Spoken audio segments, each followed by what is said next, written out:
오늘 우리에게 주시는 하나님의 말씀은 사무엘상 17장 45절에서 47절까지 말씀입니다. 사무엘상 17장 45절에서 47절까지 말씀입니다. 구약 성경은 437면에 있습니다. 사무엘상 17장 45절에서 47절까지의 말씀입니다. 제가 봉독하도록 하겠습니다. 다윗이 블레셋 사람에게 이르되 너는 칼과 창과 단창으로 내게 나아거니와 나는 만군의 여호와의 이름 곧 내가 모욕하는 이스라엘 군대의 하나님의 이름으로 내게 나아가노라. 오늘 여호와께서 너를 내 손에 넘기시리니 내가 너를 쳐서 내 목을 베고 블레셋 군대의 시체를 오늘 공중의 새와 땅의 들 짐승에게 주어 온 땅으로 이스라엘의 하나님이 계신 줄을 알게 하겠고 또 여호와의 구원하심이 칼과 창에 있지 아니함을 이 무리에게 알게 하리라. 전쟁은 여호와께 속한 것인즉 그가 너희를 우리 손에 넘기시리라. 아멘. 여러분 큐티를 하거나 성경을 읽을 때에 이러한 경험이 있으실 거예요. 본문을 딱 펼쳤는데 내가 잘 알고 있는 익숙한 말씀이 나오는 겁니다. 이럴 때 아는 본문이라 반갑기도 하지만 다 안다고 생각하기 때문에 이러한 본문을 만나는 경우에 대부분 이 본문을 자세히 읽어보지 않고 내 머릿속에 이미 저장된 내용으로 적용까지 끝내버려요. 아마 여러분들도 오늘 본문을 읽으시면서 그러셨을 것 같습니다. 오늘 본문이 어떠한 이야기예요? 다윗과 골리앗의 이야기입니다. 아이들도 잘 알고 또 교회를 다니지 않는 분들도 들어와 봤던, 그래서 우리에게 너무나도 익숙한 이야기입니다. 그리고 그 익숙함 때문에 다윗과 골리앗에게 집중하게 되면서 대부분 이러한 적용들을 하실 것 같아요. 다윗처럼 약해도 용감하게 싸워야 된다. 인생의 거대한 골리앗을 나도 이길 수가 있다. 물론 이게 본문에서 크게 벗어난 잘못된 적용은 아닙니다. 그러나 한 가지 질문이 남아요. 정말로 본문이 우리에게 말하려고 하는 게 맞는 것인가? 여러분, 익숙함은 우리에게 분명히 유익합니다. 그러나 때로는 그 익숙함 때문에 말씀을 읽으면서도 이 말씀을 제대로 보지 못할 때가 있다는 거예요. 저도 개인적으로 오늘 설교를 준비하면서 이 본문이 매우 익숙한 본문이니 오히려 더 어려웠습니다. 그래서 말씀을 묵상하는 방법 가운데에 이 낯설게 읽기라는 방법이 있어요. 이미 안다고 생각하는 그 본문을 처음 읽는 사람처럼 본문을 읽어보는 것입니다. 당연하게 지나쳤던 그 단어들에 집중을 좀 해보면서 익숙해서 그냥 넘어갔던 그 장면에 잠시 머물러 보면서 본문을 집중해서 보는 거예요. 그리고 묻는 겁니다. 하나님께서 왜 이렇게 기록을 하셨을까? 얼마 전 오늘 설교를 준비하면서 우리 가족들과 함께 극장에 가서 영화 애니메이션 다윗을 봤어요. 영화를 보니까 이 다윗을 영웅으로 소비하지 않고 우리와 같은 이 연약한 존재로 그려내면서 거인보다 크신 하나님을 바라보는 그 시선의 변화를 잘 녹여냈더라고요. 또 영화에 나오는 노래의 가사가 참 좋습니다. 이게 제 영화의 감사평이에요. 여러분들도 이 여름방학이니 한번 가족들과 함께 극장에 가서 보시면 좋을 것 같습니다. 어쨌든 제가 이 영화를 보는데 저도 이 다윗의 이야기가 익숙해서 그런지 이 생각해보지 못했던 장면들이 지나가더라고요. 그래서 오늘 본문을 다시 한번 제가 낯설게 바라보기 시작했습니다.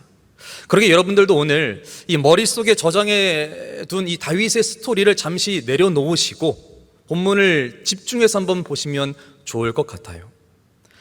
사무엘상 17장을 자세히 보면은 조금 흥미로운 사실이 발견되게 됩니다. 사무엘상 16장까지만 해도 하나님께서 직접 말씀하시는 장면이 나오는데 신기하게도 오늘 본문은 하나님께서 직접 말씀하시거나 행동하는 장면이 없어요. 상황이 긴박하게 돌아가는 전쟁터이지만 하나님은 침묵하고 계셨습니다. 또 우리가 가장 기대하는 장면이 무엇일까요? 다윗과 골리앗의 결투 장면이에요. 그런데 성경은 그 싸움 자체보다 다윗이 그 자리에 서기까지의 과정을 훨씬 더 길고 자세하게 기록하고 있습니다. 왜 그럴까요? 성경은 단순히 이 내용으로 다윗이 이겼다라는 말을 하고 싶어 하지는 않는 것 같아요. 그러한 결과를 보여주려고 하는 것이 아니라는 것입니다. 오늘 본문의 배경은 이 블레셋 군대가 이스라엘을 쳐들어오는 상황으로 시작이 되고 있거든요. 그리고 이 두 나라는 지금 좁고 긴 엘라 골짜기를 사이에 두고 서로 대치를 하고 있는 상황입니다. 마주보고 있어요. 그런데 싸움이 시작이 되지 않습니다. 왜 그럴까요? 이 엘라 골짜기는 당시에 건기에 이 모래가 많고 자갈이 많아서 누군가 쉽게 전투를 벌이기를 시작하면은 쉽게 이길 수 있는 장소가 아니었습니다. 쉽게 싸워서 뭔가 전투를 벌일 수 있는 장소가 아니었다는 거예요. 그러니 먼저 나서지를 않는 겁니다. 그래서 블레셋 군대가 선택한 전술은요, 심리전이었어요. 그리고 이 심리전의 최전선에 한 사람을 등장시키죠. 바로 골리앗입니다. 사무엘상 17장 4절에서부터 보면요, 이 성경은 골리앗에 대해서 아주 자세하게 기록을 하고 있거든요. 그리고 가장 먼저 묘사하고 있는 말은 싸움을 도두는 자라고 기록하고 있습니다. 이 표현은 이 아군과 적군 사이를 왔다 갔다 하면서 싸움을 걸거나 이 상대방 장수와 1대1 결투를 하는 자들을 표현하는 말이에요. 한마디로 지금 골리앗은요, 도발하는 자입니다. 그리고 성경은 그의 키가 6규빗 한 뼘이라고 말씀하고 있습니다. 대략 3m 정도 되는 키거든요. 또 무거운 투구와 갑옷 그리고 창을 들고 있어요. 거대한 거인과도 같은 사람입니다. 그러니 골리앗은 그 존재 자체가 블레셋의 심리전이었어요. 그런데 그가 블레셋 군대 전면에 서서 이스라엘 군대를 향해서 이렇게 말하고 있습니다. 나와 싸워서 나를 죽이면 우리가 너희의 종이 되겠고, 만일 내가 이겨서 그를 죽이면 너희가 우리의 종이 되어 섬겨야 할 것이다. 그리고 한마디를 더 보태요. 내가 오늘 이스라엘 군대를 모욕하였으니 사람을 보내어 나와 더불어 싸우게 하라. 사랑하는 성도 여러분, 이것은 단순한 심리전이 아니었어요. 굉장한 도발입니다. 표면적으로는 이스라엘 군대를 조롱했지만 이건 하나님의 백성 전체를 향한 조롱이었고 사실상 하나님의 이름을 모욕하고 있는 것이에요. 그리고 골리앗은 이 말을 40일 동안 조석, 그러니까 아침과 저녁으로 나와서 이렇게 외치고 있었습니다. 그런데 이에 대한 이스라엘의 반응이 어떠했을까요? 11절에 보면요, 사울과 온 이스라엘이 블레셋 사람의 이 말을 듣고 놀라 크게 두려워하니라 라고 기록하고 있습니다. 여러분, 영화 대사 중에 이러한 대사가 있죠. 넌 나에게 모욕감을 줬어. 적어도 이 정도 반응은 있어야 되는 거 아니에요? 근데 사울 왕도요, 군사들도요, 온 이스라엘 전체가 두려움에 떨고 있었습니다. 두려움에 사로잡혀 있었다는 거예요. 여러분, 이스라엘이 왜 이렇게까지 두려워했을까요? 물론 거대한 골리앗은 누가 보더라도 두려워할 만큼 위압감 있는 존재였습니다. 하지만 성경은 이들이 두려워 떨었던 이유를 단순히 골리앗이 강해 보였기 때문이다라고만 말하려고 하지 않아요. 더 중요한 이스라엘의 영적인 상태를 보여주고 있습니다. 지금 골리앗은 40일 동안 아침 저녁으로 지금 이스라엘 군대를 향해서 모욕의 말을 던지고 있는 상황입니다. 그렇다면 하나님의 백성인 이스라엘은 어떠한 반응을 보여야 돼요? 두려움입니까? 아니면 분노입니까? 당연히 거룩한 분노가 일어나야 되는 거예요. 이런 말 있죠. 가족은 건드리는 거 아니야. 왜 이런 말을 하죠? 내가 사랑하는 가족이 모욕을 당하고 공격을 받으면 참을 수가 없는 거잖아요. 분노할 수밖에 없는 거잖아요. 두려움보다 분노가 먼저 일어나는 것이 본능이지 않겠습니까? 그런데 이스라엘은 달랐습니다. 자신들뿐만 아니라 하나님의 이름이 모욕을 당하고 있는데도 그들은 분노하지 않았어요. 오히려 너나 할 것 없이 함께 두려워했다는 것입니다. 또한 사울 왕이 이스라엘 군대에게 골리앗을 이기면 많은 재물도 주고 딸도 주고 세금도 면제해 주겠다라는 일종의 현상금까지 걸었는데 아무도 이것에 도전하지 않았어요. 그들의 관심은 오직 하나였습니다. 나만 아니면 된다. 아무래도 나만 살아남으면 돼. 그러니 모두가 골리앗의 그 도발을 보면서 남의 집 불구경하듯 보고 있었다는 것입니다. 여러분, 이들이 왜 이렇게까지 되었을까요? 뭐가 문제였을까요? 골리앗이 너무 커서요? 그의 목소리가 너무 위협적이어서요? 아니었습니다. 가장 큰 원인은 하나님을 바라보는 믿음의 눈과 하나님의 음성을 듣는 귀를 잃어버렸기 때문이었어요. 골리앗은 보았지만 하나님을 보질 못했습니다. 그의 목소리는 들었지만 하나님의 약속의 음성을 듣지를 못했다라는 것이에요. 지금 그들 마음에는 크신 하나님보다 골리앗이 더 크게 보였다는 거예요. 오히려 하나님이 골리앗보다 작아지는 꼴이 되었다는 것입니다. 그러니 들리지 않아요. 그들의 마음에서 하나님이 사라져 버렸습니다. 이것이 당시 이스라엘 군대, 이스라엘 백성들의 영적인 상태였다라는 것이에요.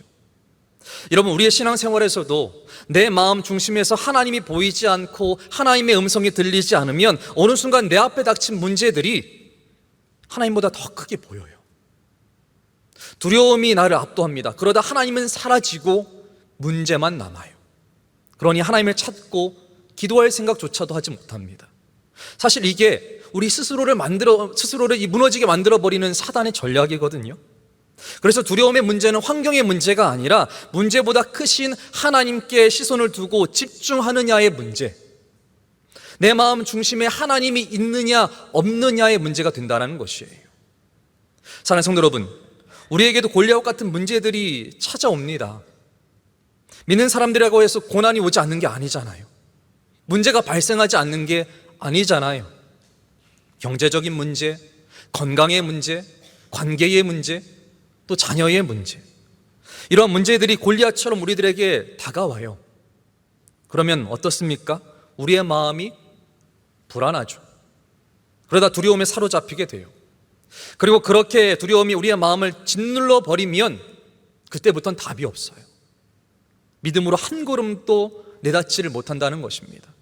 결국 내 안에 하나님이 없는 것처럼 살아가게 된다는 것이에요. 저희 목회자들이 늘 성도님들의 기도 제목을 봤거든요.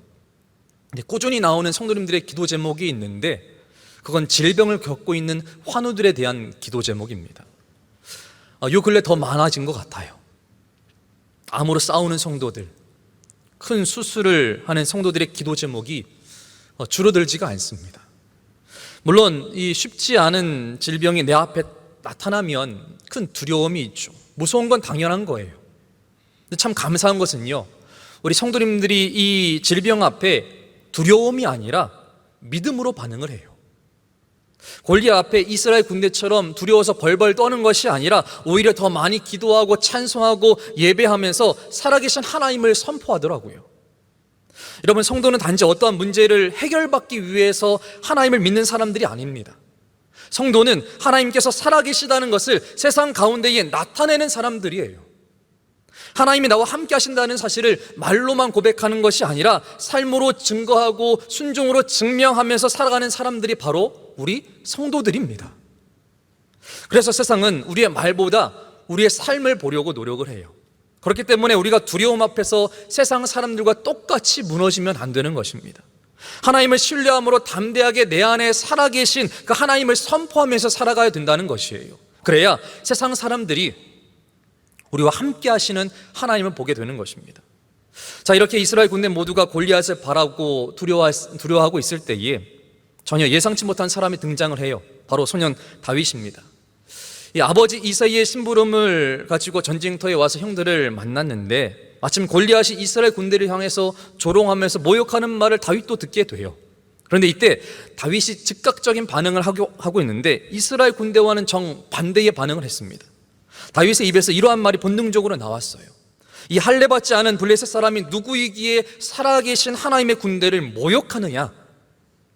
다윗은 골리앗의 말을 당연하게 받아들이지 않았습니다. 하나님을 향한 치욕과 모욕으로 생각을 했다는 거예요. 그러니 다윗이 지금 열받은 거예요. 여러분, 할례가 뭐죠? 이스라엘 백성들의 언약의 상징이지 않습니까?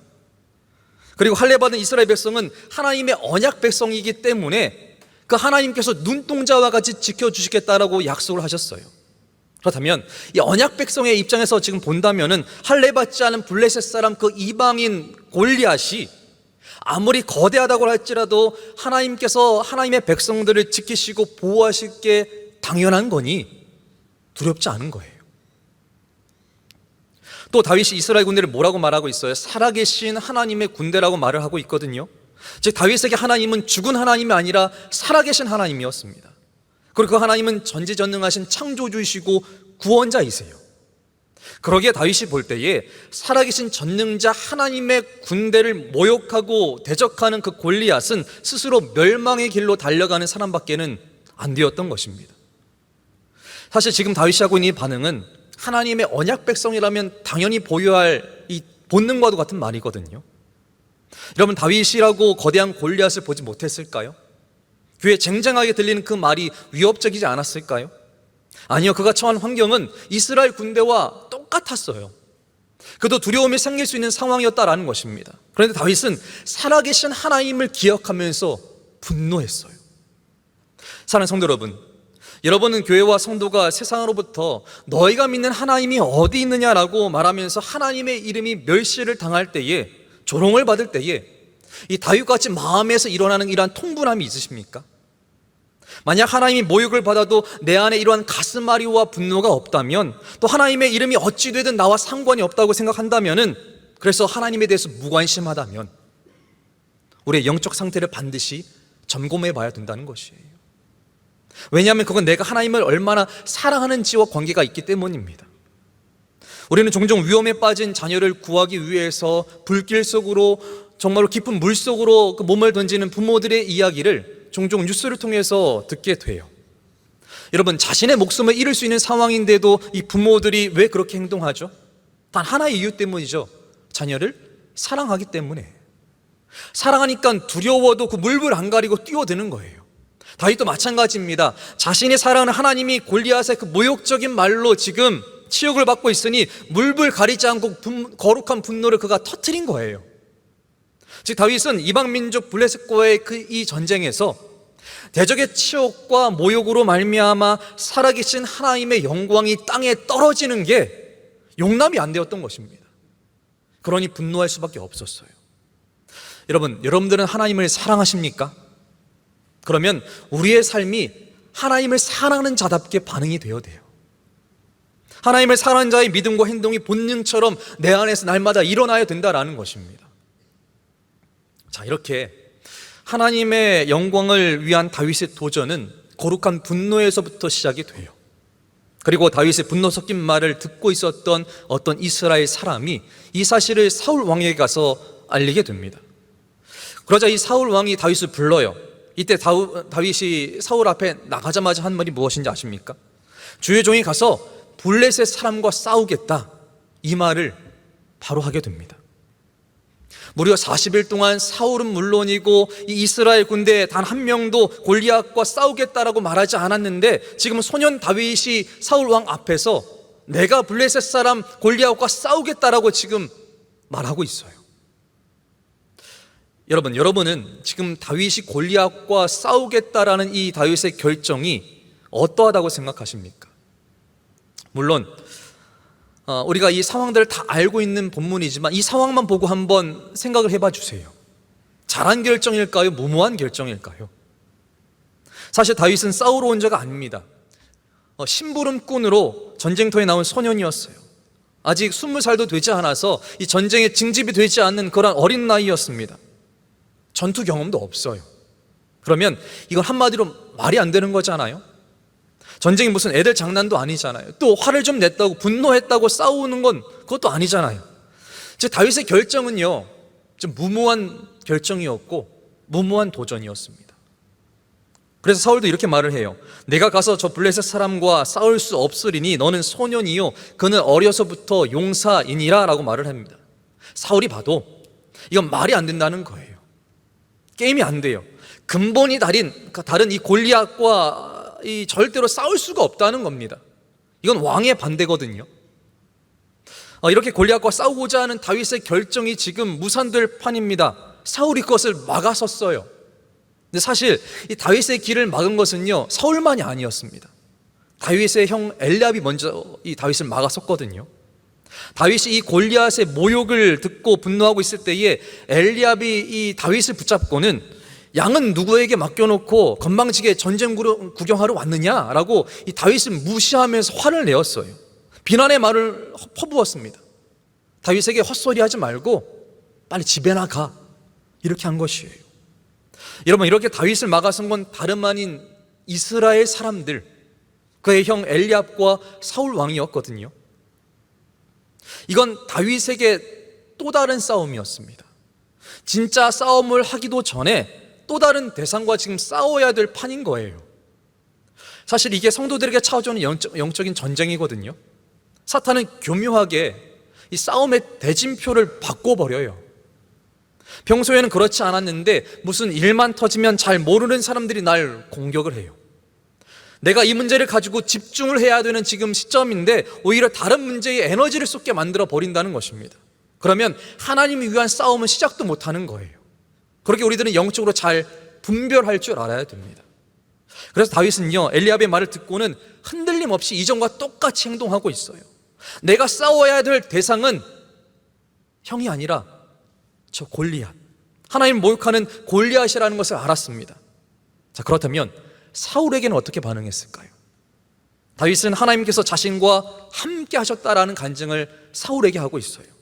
어떤 간증일까요? 왕이시여, 왕의 종인 제가 아버지의 양들을 지킬 때에 사자와 곰이 나타나 양들을 물어갈 때에 그 놈들을 제가 공격해서 양들을 지켰습니다. 또 나를 해하고자 달려들면 내가 그 수염을 잡고 쳐 죽였습니다. 하물며 이 블레셋 사람이 문제겠습니까? 하나님께서 사자와 곰으로부터 나를 지켜주셨듯이 이 블레셋 사람으로부터 지켜주실 것입니다 라고 말하면서 자신이 만난 하나님, 자신의 삶에서 경험되어진 하나님을 사울에게 당당히 간증했어요. 저는 이게 다윗의 근거 있는 자신감이라고 봐요. 왜냐하면 이건 다윗이 그 옛날 어떠한 과거의 성공담을 과시하면서 말하는 게 아니라 살아계신 하나님께서 자신과 함께 했다는 하나님에 대한 경험이거든요. 즉 다윗은 내가 사자와 곰과 싸워서 이겼다, 그게 아니라 여호와 하나님께서 나를 사자와 곰에게서 죽지 않게 지켜주셨다를 말하고 있는 거예요. 무슨 말입니까? 하나님이 하셨다는 거예요. 하나님이 나를 지켜주셨다는 거예요. 여러분, 이 위대한 간증을 하고 있는 다윗의 나이는 겨우 10대 중반이었습니다. 그렇다면 이 어린 다윗의 이런 용기와 믿음이 어디에서 나온 것일까요? 어디에서 길러진 걸까요? 우리가 잘 알고 있듯이 다윗은 양을 치던 목동이었습니다. 그런 다윗은 그의 일상이 된 거친 광야 한복판에서 홀로 양을 치면서 밤마다 들려오는 이 맹수의 울음소리에 두려워할 때마다 하나님을 찾았고, 돌멩이를 만지면서 하나님 나를 도와주세요라고 눈물을 흘리면서 기도하면서 하나님께서 주시는 용기로 저들과 맞서 싸웠다는 것이에요. 곰과 사자로부터 양들을 지켜내는 하나님의 사명을 그가 온전히 수행했다라는 것입니다. 즉 매일매일의 삶 속에서 개입하시는 살아계신 하나님을 경험했기 때문에 다윗은 절대로 두렵지 않았던 것입니다. 그래서 사울에게 내가 나가서 저 골리앗과 싸워서 내가 이길 것이다, 이 마음으로 지금 사울 왕 앞에 이야기하고 있는 것이에요. 여러분들은 평범한 일상의 자리에서 얼마나 하나님을 경험하고 계십니까? 우리가 뭔가 오해하고 있는 게 있는데, 우리의 믿음이 길러지고 하나님을 만나는 자리가 어떠한 특별한 훈련을 받는 자리나 프로그램을 하는 자리가 아니라는 거예요. 그런 곳에서만 경험되어지는 게 아니라는 겁니다. 바로 우리가 매일매일 마주하고 있는 자리에서 일어나는 거예요. 나의 평범한 일상들, 나의 가정, 나의 직장, 나의 교회에서 경험되어진다는 것입니다. 그러기에 나에게 찾아오는 일상의 삶을 여러분들 허투루 생각하시면 안 돼요. 나의 일상에서 최선을 다해서 하나님을 만나야 되고, 모든 일 가운데에 하나님께서 함께 하시는 기쁨을 누릴 줄 알아야 된다는 것입니다. 그래야 내 일상을 통해 경험된 살아계신 하나님을 다른 사람들에게도 말할 수 있는 거예요. 결국 사울은 다윗의 이 간증을 듣고는 골리앗과의 싸움을 허락합니다. 그렇다면 이제 다윗이 이 골리앗과 싸울 채비를 해야 되잖아요. 그래서 사울은 다윗에게 자기의 군복과 또한 투구와 갑옷을 입힌 후에 칼까지 쥐어줬어요. 근데 문제는 그 갑옷이 다윗에게 익숙하지 않은 거예요. 그래서 다윗은 즉각 다 벗어버립니다. 여러분, 사울은 전쟁을 이겨본 영웅이에요. 그런 사울이 자신의 갑옷까지 입히면서 다윗에게 호의를 베풉니다. 하지만 다윗은 거절해요. 과연 이 거절의 결정이 쉬웠을까요? 아니요. 당연히 어려운 결정이죠. 다윗이 갑옷을 벗어버린 것은 대단한 결단이에요. 당시 온전한 갑옷을 또한 칼을 갖추고 있었던 사람은 사울 왕과 그의 아들 요나단밖에 없었습니다. 이렇게 온전한 갑옷을 갖춰 입는 것 자체만으로도 영광이 되는 것이었어요. 만약 다윗이 이 갑옷이 커서 잘 맞지 않는다면 혹시 이 갑옷 스몰 사이즈 없어요? 라고 묻는 게 다윗의 반응이었습니다. 하지만 다윗은 과감하게 이것을 다 벗어버렸어요. 왜 그랬을까요? 다윗의 허세일까요? 한번 생각해 보시길 바라요. 여러분, 다윗이 사울의 갑옷을 벗었다는 것은 다윗이 볼 때에 그것이 사울의 방식이고 세상의 방식이고 하나님께서 원하시는 방식이 아니라는 것을 알았다는 거예요. 즉 자신에게 맞지 않는 영광을 취했다가는 수치를 당할 것을 그는 알고 있었다는 것입니다. 그렇게 자신을 대단하게 만드는 어떠한 능력이 아니라 땅의 영광이고 세상의 영광이고 육신의 정욕이고 안목의 정욕이고 이생의 자랑이 될 수 있다는 것을 알았다는 거예요. 결국 이것으로는 싸울 수도 절대로 하나님을 드러낼 수도 없다는 것을 다윗은 확신하고 있었다는 것입니다. 여러분, 오늘날 많은 그리스도인들이 하나님을 믿는다고 하면서 하나님만으로는 충분하지 못하다고 생각을 하고는 이러한 세상의 방법으로 살아가려고 노력을 합니다. 그래서 내게 맞지 않는 사울의 갑옷을 자꾸만 입으려고 해요. 노력해요. 왜 그럴까요? 여전히 힘과 스펙과 명예와 돈들이 있어야 승리할 수 있다는 신념을 갖고 있기 때문입니다. 세상은 끊임없이 세상의 기준들을 말하고 있거든요. 너 어느 직장 들어가려면 이 정도 스펙은 다 쌓아놔야 돼. 너 결혼하려고 하지 그럼 몇 억은 모아야 돼야 되는 거 아니야? 이거 해봤어? 그거 해놨니? 수많은 세상적인 이러한 기준들을 들이대면서 그거 없으면 질 수밖에 없다라고 하는 게 우리가 살아가고 있는 세상이거든요. 심지어 그리스도인들을 향해서는 너 하나님 믿는 사람이라며, 그런데 왜 그 모양 그 꼴이야? 세상에서 살아남으려면 어쩔 수가 없어. 너도 그렇게 해야 돼. 그렇게 말합니다. 그래서 그리스도인들조차도 세상의 갑옷을 자꾸만 입으려고 노력을 해요. 그러다 결국은요, 골리앗이 입고 있는 그 대단한 갑옷도 부러워하게 되는 것입니다. 근데 성경이 이렇게 말하죠. 로마서 12장 2절에 너희는 이 세대를 본받지 말고 오직 마음을 새롭게 함으로 변화를 받아 하나님의 선하시고 기뻐하시고 온전하신 뜻이 무엇인지 분별하도록 하라. 이 세대를 본받지 말래요. 즉 세상의 갑옷을 입으려고 하지 말랍니다. 나를 세상의 틀에 맞추려고 세상의 방식과 기준에 기웃거리지 말래요. 대신 오직 하나님의 온전하신 뜻이 무엇인지를 분별하라라고 말씀하고 있습니다. 다윗은 이것을 알았던 거예요. 그래서 다윗은 이 사울의 갑옷이 자신에게 입혀지자마자 벗어버린 것입니다. 사랑하는 성도 여러분, 내가 억지로 입고 있는 갑옷, 또 입으려고 하는 그 갑옷을 벗어버려야 나를 통해 하나님께서 일하시기 시작합니다. 세상의 것들로 치장되어져 있는 그러한 고추장한 것들을 다 벗어내야 살아계신 하나님이 드러낼 도구로 나를 하나님께서 사용하신다는 거예요. 혹시 벗어버리려니 아까우십니까? 물론 내가 의지하던 것, 내가 자랑하던 것을 다 내려놓는 것이 쉽지 않을 수가 있어요. 하지만 그 갑옷을 과감히 벗어내야 됩니다. 그래야 나를 통해서 하나님께서 일하시기 시작해요. 드디어 다윗과 골리앗의 이야기의 클라이막스가 시작이 됩니다. 다윗이 이 사울의 갑옷을 벗고는 막대기와 물매 그리고 돌 5개를 집어가지고 골리앗 앞에 서요. 역시나 골리앗은 어린 다윗을 향해 조롱하며 저주를 퍼붓습니다. 이에 다윗이 이 골리앗을 향해서 당당하게 말을 하는데 그게 오늘 본문의 말씀이거든요. 오늘 본문 45절부터 47절까지 한번 다 같이 한번 고백해 볼까요?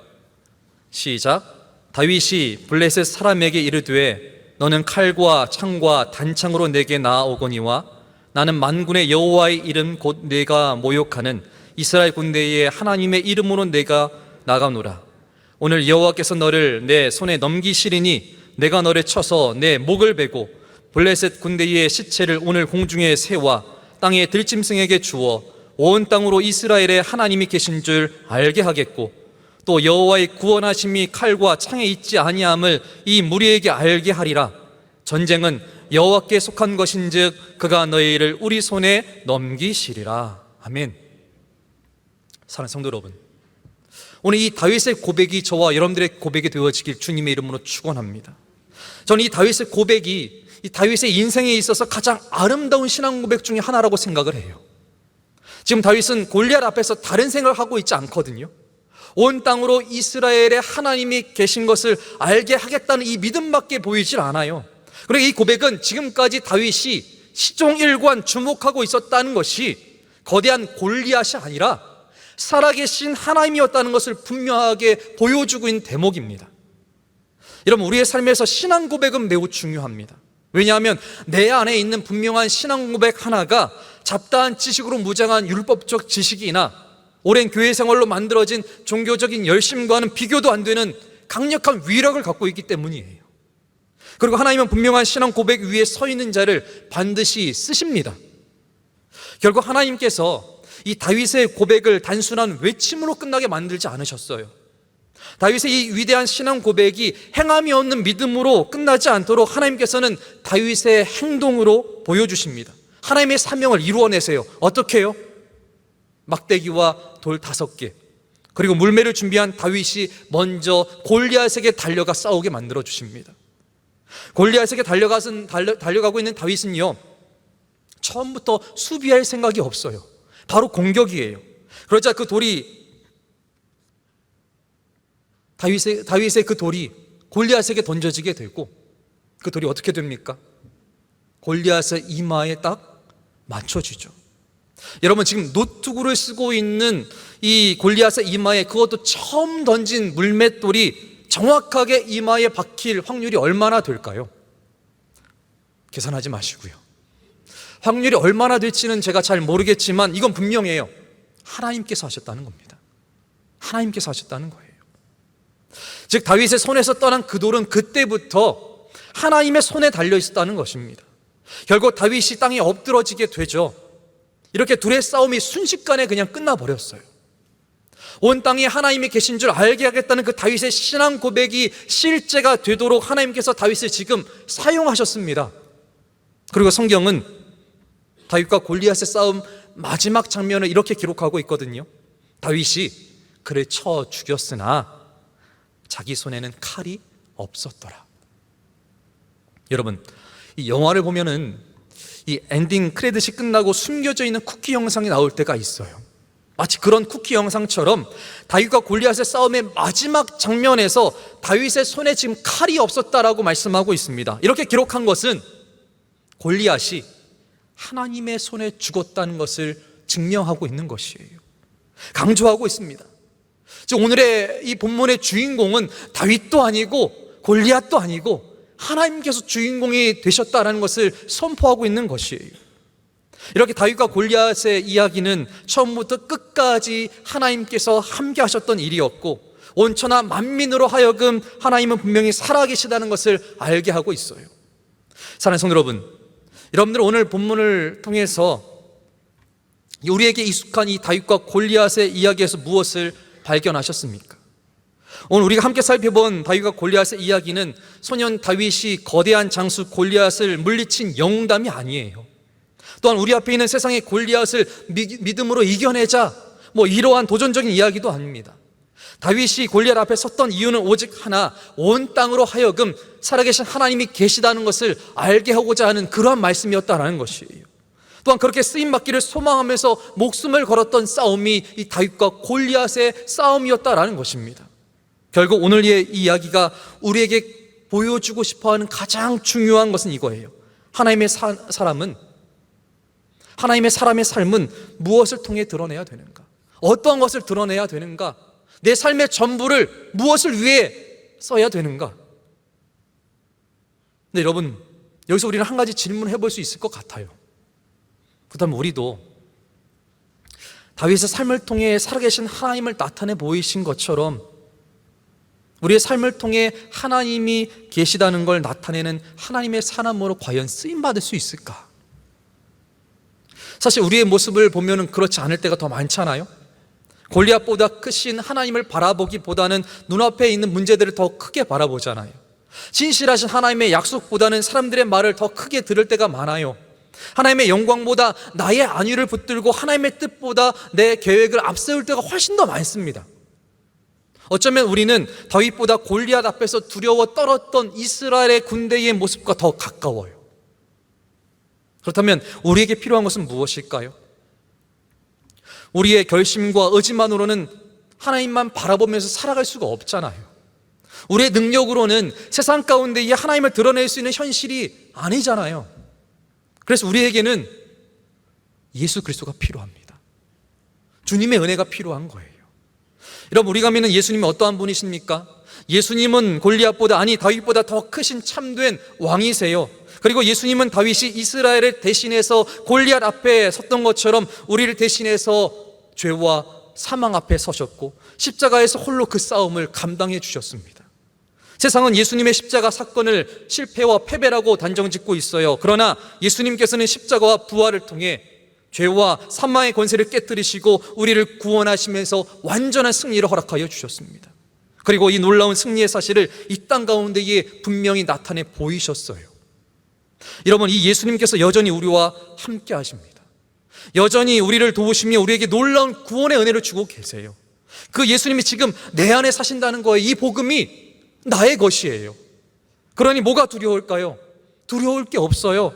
내 안에 살아계신 그 예수님을 나의 믿음과 인격을 통해서 나타내 보이면 된다는 것입니다. 주님께서 원하시는 때에 나를 불러 쓰시고자 하시면 믿음으로 내가 그냥 순종하면 되는 거예요. 그러면 주님께서 이 다윗을 사용하셨던 것처럼 나를 사용하신다는 것입니다. 사랑하는 성도 여러분, 우리의 인생에는 분명 크고 작은 골리앗들이 찾아올 거예요.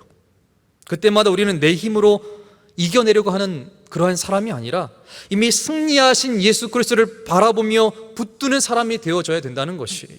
즉, 우리의 시선이 문제의 크기가 아니라 문제보다 크신 예수님께 있어야 된다는 것입니다. 그러기에 오직 주님께만 다의 시선을 고정하시길 바라요. 그리고 흔들리지 마십시오. 또한 무슨 일을 만나도 하나님, 내가 이 상황을 어떻게 해결할 수 있을까요? 라고 묻기 전에 하나님, 이 상황 속에서 어떻게 하면 하나님을 나타낼 수 있을까요? 라고 먼저 기도하는 성도님들 되어지길 주님의 이름으로 축원합니다. 그러면 하나님께서 우리의 삶을 통해 세상으로 하여금 하나님이 계신 줄 알게 할 것이고 우리의 삶을 하나님의 영광을 위해서 쓰시게 될 것이에요. 그러므로 우리의 삶의 목적은 내가 얼마나 강한 사람인가를 증명하는 게 아닙니다. 내가 얼마나 믿음 좋은 사람인가를 증명하는 게 아니에요. 그렇다고 어떠한 특별한 업적을 이루어내야 되는 것도 아닙니다. 높은 자리에 있지 않아도, 내가 긴 생애를 살지 않아도, 나의 이름이 빛을 보지 않더라도 오직 한 가지, 우리의 삶을 통해 주님이 살아계시다는 것을 나타내면 되는 것이에요. 그때 이 사람들은 우리의 능력이 아니라 우리 안에 살아계신 예수 그리스도를 보게 될 것입니다. 그리고 하나님께서는 하나님의 영광을 위해 신실하게 쓰임받은 우리의 삶을 결코 잊지 않으실 것이에요. 바라기는 우리의 가정과 일터와 그리고 우리가 살아간 모든 삶의 자리에서 무엇을 하든지 하나님이 계신 줄 알게 하는 참된 그리스도인의 삶을 살아가시는 저와 여러분들 되어지길 주님의 이름으로 축원합니다.